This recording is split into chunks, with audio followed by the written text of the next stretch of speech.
به نام خدا. سلام دوستان عزیزم، وقتتون بخیر باشه. پادکست صدای سکوت امروز رو با کتابی زیبا و جذاب شروع میکنیم. کتاب مقدمه‌ای بر اساطیر و آیین‌های باستانی جهان نوشته غلامرضا معصومی که در سال 1393 در انتشارات سوره مهر به چاپ رسیده. این کتاب در حوزه ادبیات جهان و باستانشناسی و معماری هستش. با من همراه باشین تا معرفی کوتاهی از این کتاب زیبا رو برای شما بخونم و سپس این کتاب رو با همدیگه کشفش کنیم.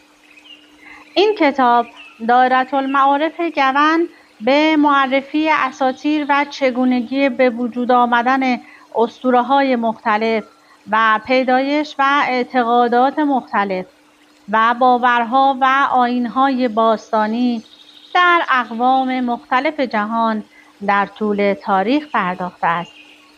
از جمله معروف‌ترین این اساطیر و آیین‌های آورده شده که می‌توان به آسارو، آساس، آی پوتوس، آی سیلا، آی سیموس، آی نیاس، آوچین، آو کوانگ، برهما، بودا، بها گاواتا، تائو، دائو، تانترا، جین، زرتوش، زربان، ایلامی، گرهمه، لاما، ماویا ماکا، ماپی و مزدک، ماهایانا، مغان، نیایش، ودایی، هندو، وندیدا، هفسین، آب، آشور پانیپال، بین النهرین، سومر، اسطوره طوفان در اساطیر عربی، آویسی، چین، مصر، بابل اشاره کرد. از خصوصیات این دایرةالمعارف این است که اسامی و اعلان علاوه بر نوشتن به صورت فارسی هجای آوایی آن به انگلیسی هم آمده تا راحت‌تر خوانده شود و تمام اساطیر با مکان آن آورده شده است که مربوط به کدام سرزمین است. در پایان این دایرةالمعارف فرهنگ اصطلاحات و اسامی و اعلان‌ها با توضیح مختصر آنها آورده شده. کتاب اساطیر و آیین‌های باستانی جهان به مقوله آفرینش اساطیر و اقسام آن می‌پردازد. اسطوره‌ها بازگو کننده چگونگی زندگی بشر، مناسک و آیین‌ها، تولد و مرگ و زندگی پس از مرگ انسان میباشد. در توجیه واژه اساطیر میتوان گفت اساطیر واژه‌ای است تازی که از زبان عربی به زبان فارسی راه یافته است. معنی آن عبارت است از سخن‌های پریشان و بیهوده، افسانه‌های باطل، احادیث بیسامان و قصه‌های دروغ. اسطوره را باید نگرشی دانست که بیان تفکر و اندیشه بشر را با تخیل در هم آمیخته و به مرور زمان خود را به زندگی بشر تحمیل می‌کند. اسطوره‌ها آیین‌هایی هستند که تصاویری را از ورای هزاره‌ها منعکس کرده و به بحث درباره جهان خدایان، آفرینش معنوی و مادی جهان و آنچه در اوست می‌پردازند. لطفاً با من همراه باشید تا این کتاب زیبا رو با همدیگه ورق بزنیم. ابتدا فهرست بسیار جالبی داره این کتاب که برای شما میخونم. پیشگفتار مؤلف، مقدمه‌ای بر اساطیر و آیین‌های باستانی جهان، آفرینش در اساطیر، اسطوره چگونه به وجود آمد، اساطیر ماه و خورشید، مام زمین، مادر بزرگ موجودات، آیین‌های باستانی اقوام مختلف، تعریف آیین، علل پیدایش آیین‌ها، تجلیات ماه و آب، ماه و گیاهان، ماه و باربری، ماه و زن و مار، رمزپردازی ماه و مرگ، رمزپردازی بارگیری ماه از خورشید، اعتقاد به فتیش و پرستش توتم، پرستش جانوران، اعتقاد به مانا، اعتقاد به تابو، اعتقاد به آنیمیسم، اعتقاد به شمنیسم، اعتقاد به سحر، پرستش عناصر چهارگانه طبیعت، خلقت کائنات، آیین انسان‌های اولیه، آیین‌های باستانی در سرزمین‌های کهن، آیین‌ها و خدایان بین النهرین، آیین‌ها و باورهای مصر باستان، آفرینش در نظام هلیوپولیتی، آفرینش جهان در روایت ممفیسی، اسطوره آفرینش به روایت هرموپولیتی، افسانه آفرینش به روایت هپسی، آیین‌ها و باورهای هند باستان، عصر آشوکا، آیین هندو، زرتشت و کیش توحیدی او در ایران باستان، سرگذشت زرتشت، پیامبر باستانی ایران، کتاب و تعلیمات زرتشت، پرستش میترا، آناهید، مذهب ایلامی‌ها، اقوام باستانی آسیای مرکزی، اسطوره‌ها و باورهای چین باستان، زایش جهان از تو و چندین فهرست دیگه داره که من فاکتور میگیرم و میرم سراغ شروع کتاب. اما در مورد این کتاب زیبا بسیار گفته های جالبی اومده که یکی از اون گفته ها اینکه ایران به عنوان یکی از استارت گیت های بعد پنجم در نظر گرفته شده.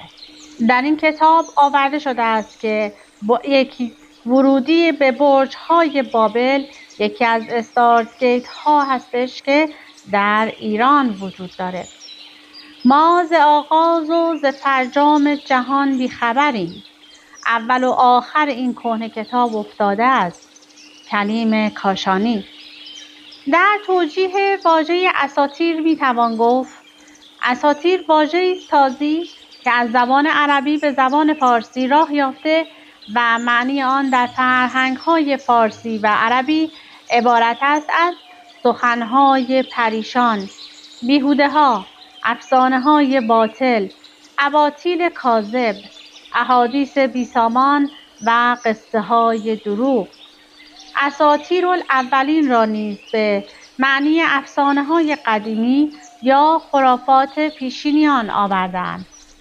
در دایره المعارف‌های فارسی اساطیر را داستان‌های خرافی یا نیمه خرافی درباره قوای طبیعی خدایان و یا داستان‌های پهلوانی افراد بشر که به صورت روایت به نسل‌های متوالی رسیده یاد می‌کنند که با داستان‌های جن و پری تفاوت دارد. اسطوره را باید نگرشی دانست که بیان تفکر و اندیشه بشر را با تخیل در هم می‌آمیزد و به مرور زمان خود را بر زندگی بشر تحمیل می‌کند.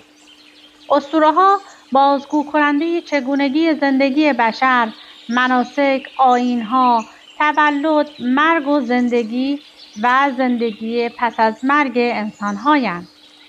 در فرهنگ‌های لیته و لاروس اساطیر را میتولوژی و معنی آن را داستان‌ها، اتفاقاتی که پایه و اساس تاریخی نداشته، افسانه‌هایی که از اتفاقات و حوادث واقعی سرچشمه گرفته و به منظور مذهبی جلوه دادن صورت ظاهر آنها عوض می‌شود، افسانه خدایانی که مورد اعتقاد یک نژاد و ملت است و یا داستان‌هایی که زاییده خیال میباشد یاد می‌کنند.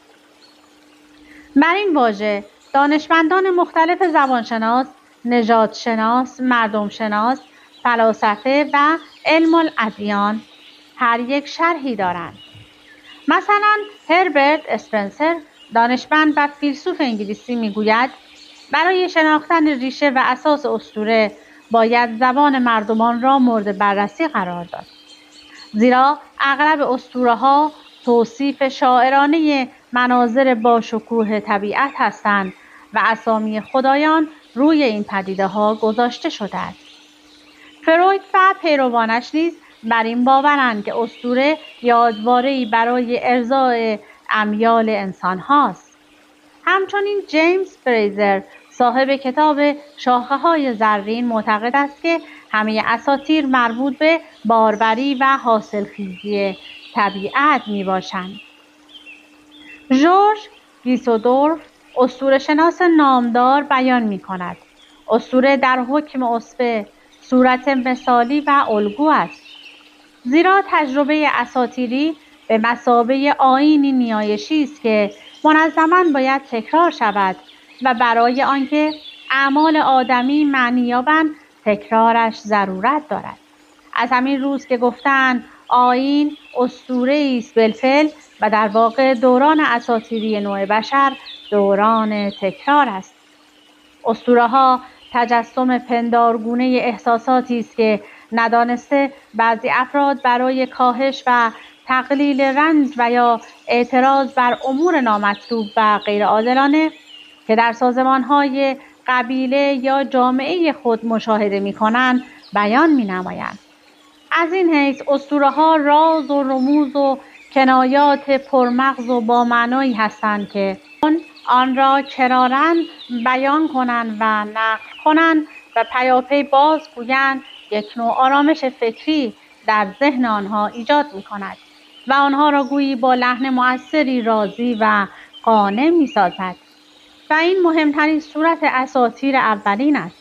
اما اسطوره‌های نیمه تاریخی از نوع دیگر عبارت از تکامل و تحول یک واقعه ابتدایی و حادثه اصلی است که در آن شخص مادی یا پهلوانی زورمند کارهای فوق عادت انجام می‌دهد تا آنکه رفته رفته به صورت یک افسانه پر از عجایب و غرایب در می‌آید و همه جا نام آن پهلوان توأم با یک اثر سحرانگیز تکرار می‌شود و سپس در اطراف سیمای او یک هاله از احترام مذهبی نقش می‌بندد و در آن درخشندگی فوق طبیعه حاصل می‌کند و عاقبت یک جنبه الوهیت بر او بسته می‌شود. اسطوره‌ها آیین‌هایی هستند که تصویرهایی را از ورای هزاره‌ها منعکس می‌کنند. آنجا که تاریخ و باستانشناسی خاموش می‌ماند، اسطوره‌ها به سخن در می‌آیند و فرهنگ آدمیان را از دوردست‌ها به زمان ما می‌آورند و افکار بلند و منطق گسترده مردمانی ناشناخته ولی اندیشمند را در دسترس ما می‌گذارند. دین یا اساطیر هیچ ملتی را نمی‌توان جدا از بافت تاریخی آن دریافت و اطلاعاتی درباره تحولات فرهنگی و نفوذ گوناگونی که دستن در کار بوده لازم است تا به هویت آن ملت و اساطیر آن پی برده شود. آنچه در اسطوره مهم است مفهومی است که برای معتقدان آن در بر دارد. نقشی که اسطوره‌ها در دین دارند آنها را از حکایت‌ها متمایز می‌کند.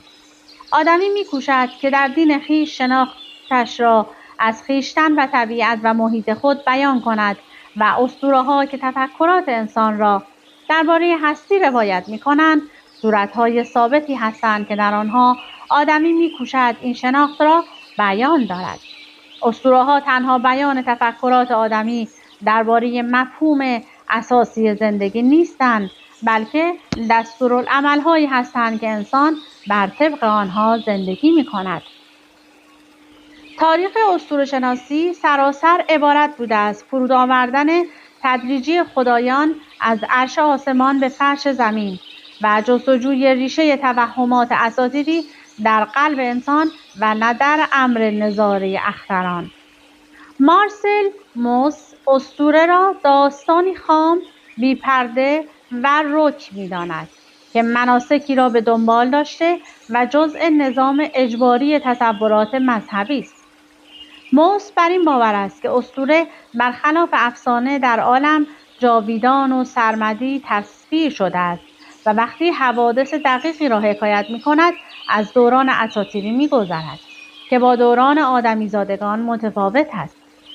اسطوره و نگرش اسطوره‌ای که مشخصه عصر باستان است به رغم همه تفاوت‌هایش با تفکر عقلانی عصر جدید باید به دلیل بینش عام و بنیادین ساخت پیچیده و مستحکم درونی، بیان هنری پیشرفته، غنای نمادین و محتوای عمیق فلسفی و اخلاقی آن از خرافات و مناسک جادویی اقوام بدوی متمایز شمرده شود.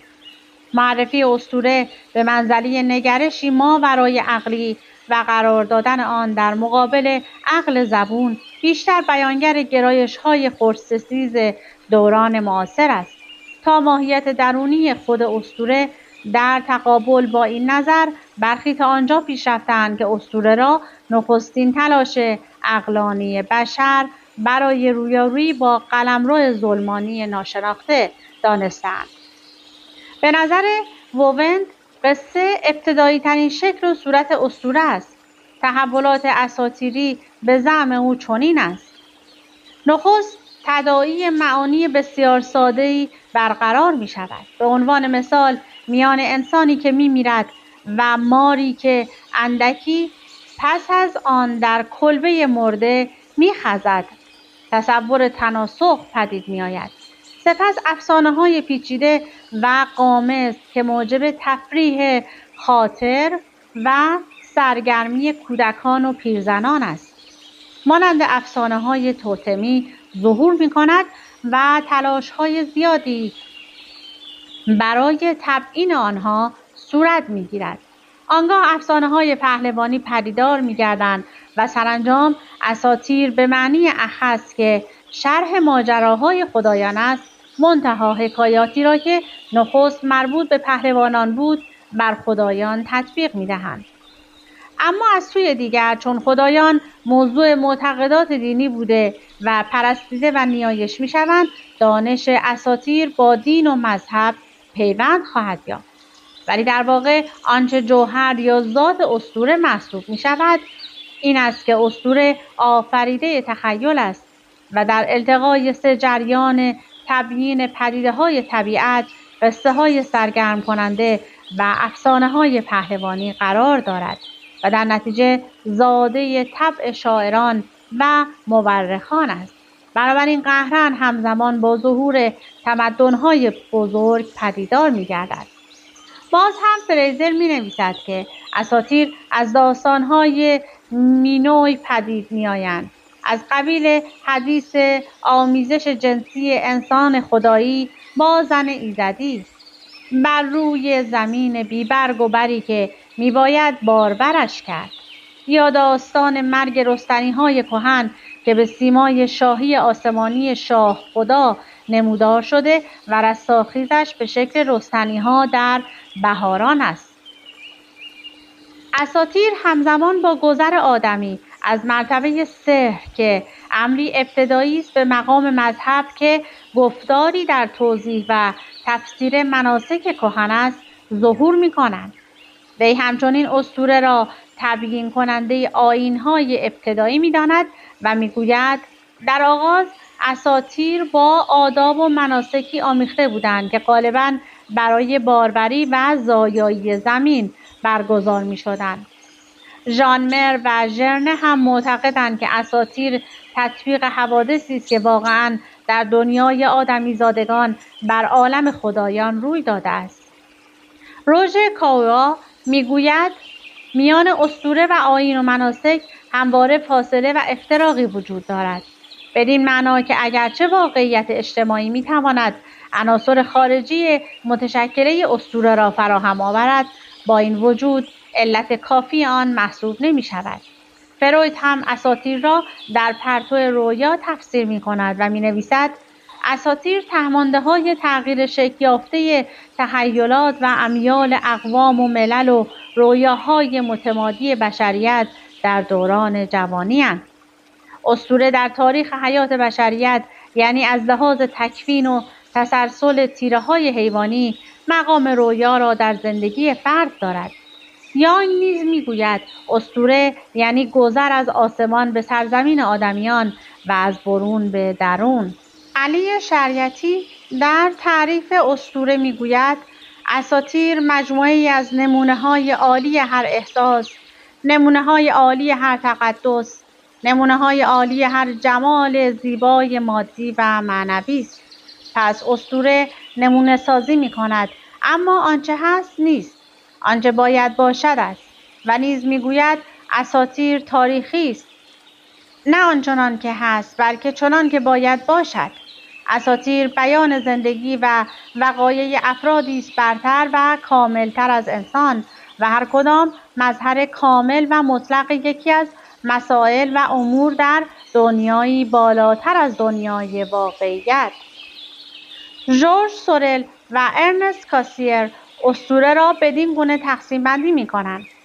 اسطوره یک کلیت است، تصویری است که باید آن را به منزله یک کل در نظر گرفت و نمیتوان آن را تجزیه کرد. 2. اسطوره امری اجتماعی است که شرکت کنندگان در یک تلاش جمعی به آن اعتقاد دارند. 3. اسطوره امری سیاسی است که شرکت کنندگان در یک جنبش سیاسی که دارای اهداف عملی هستند بدان اعتقاد دارند و بر اثر این اعتقاد است که در وضع اجتماعی تغییری قطعی صورت میگیرد. 4.